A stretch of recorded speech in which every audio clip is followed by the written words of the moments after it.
is making sense. And where is the reality reckoning? We both had Mark Garagos on our podcast. We love him. Where is it? Have you heard anything about the reality reckoning lately? I haven't. I really have not. I did hear at the end that they signed some deals about, making it a safer environment for people who didn't feel safe.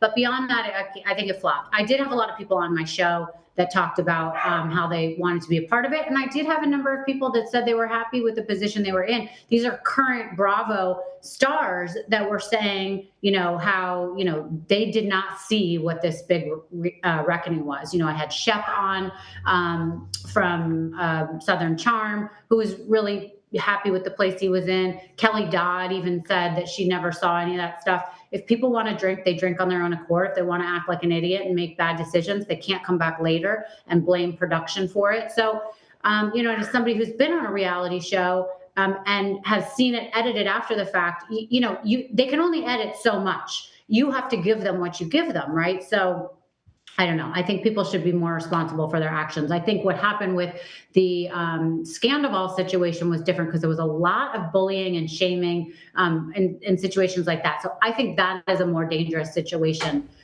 than what we're talking about, like the everyday person who feels like they can cry wolf after the fact because they acted dumb and got naked on camera.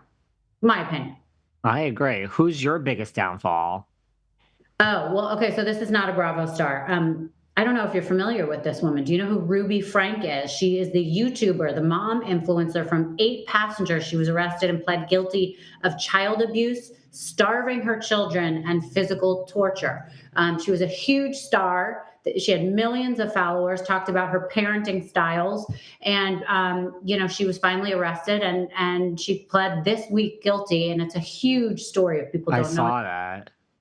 But for me, that was the biggest downfall because it shows you that people that have a platform can be very dangerous and you should not always follow their advice because here, exhibit A, you have someone who is now going to be in jail for a very long time and has lost her kids. That's crazy to me. So, people in the spotlight are not always good people. You have a woman who actually abused her children. I have Bethany Frankel. Our minds are in different places, but very well. And I do know who that is, shockingly. Yeah. Okay. All right. Number 3, the most overrated story or person of 2023. I mean, I assume we have the same person here. Ariana Madix. Overrated, everywhere, overhyped. Is that yours too? Yeah, that is mine too. For sure. Thank you. I also had Bethany Frankel. Why do we think that we care about every thought that comes into her head? I don't know. Literally every post is something that she wants us to care about. Now, listen, a lot of people do care. They are influenced by her, but there are a lot of people that have their own opinion, like me, that think we don't need to hear about every single thought or, angry feeling she has. But the Ariana Madix thing, to me, that was so overdone. The fact that she, went through something as a victim and then got movie deals, TV deals, Dancing with the Stars. She's headed to Broadway to play Roxy Hart in Chicago now.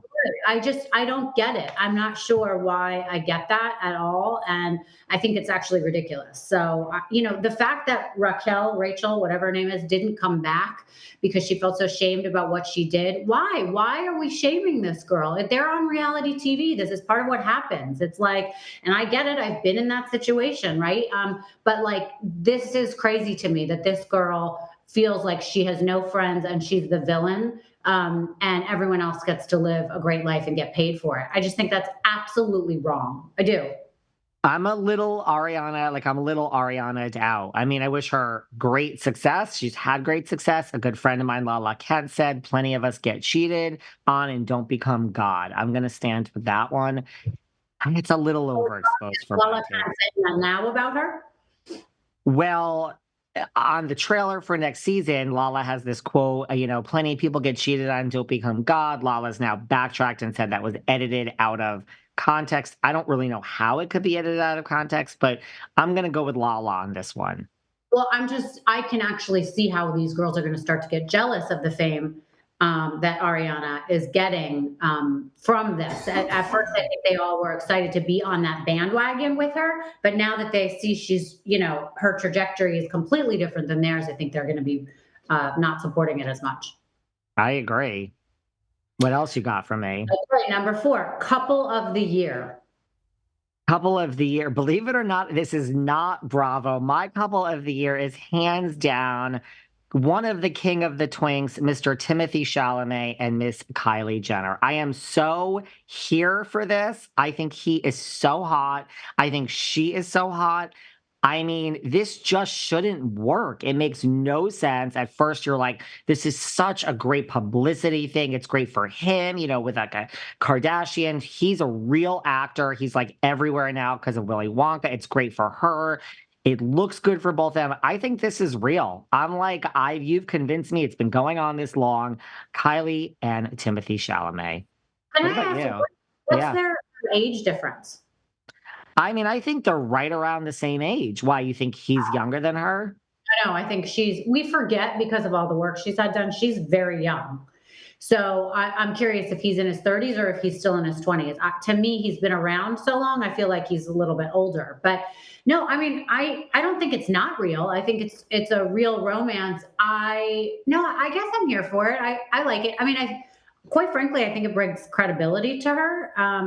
He's somebody that we see as like a credible actor. He's been in a lot of things, and he happens to have a hit movie out right now in Willy Wonka. So I think that's pretty cool. That it's not just a reality star or an actor or a musician that we normally see these people with, or a basketball player. He's like a real actor. Like, She is he snuck into the a list? Yeah, he's like A-list. He's the real deal. I mean, she snuck into the premiere, snuck just went incognito. Jenner was there with her. They snuck out to not distract from him, because we know a Kardashian distracts from everything. And I'm just so here for this. So Yeah, here for it. that's a good one. Okay, I have 3. Oh Um, God. Well, I mean, this is an answer that I think people should think. Barbie and Ken. I mean, that was the couple of the year for people that really got into that movie. They've made, like these vintage books about Barbie and Ken now. I mean, the whole Barbie and Ken thing has come back. So I think It that was a that was, movement. yeah, it was a movement. The pink movement, is still going. Obviously, we just have to mention it. Travis and Taylor. I mean, how many times did you watch her run off the stage and run into his arms and kiss him? Just once. You did? Just Okay. once for me. Yeah. Well, I watched probably 25 times, and everybody Okay. I know watched it over and over again. And we, as a nation, probably as a world, I think are so invested in their relationship and are really rooting for him. My daughter walks around in a Kelsey jersey, and we watch football now. She plays, instead of Roblox, she plays football, games on her thing, and she's 11. I think that's really amazing, the impact that this relationship has had. And I really hope that in 2024 that they do not break up, because I really hope this is it for her. They seem both equally successful. They have their own personality.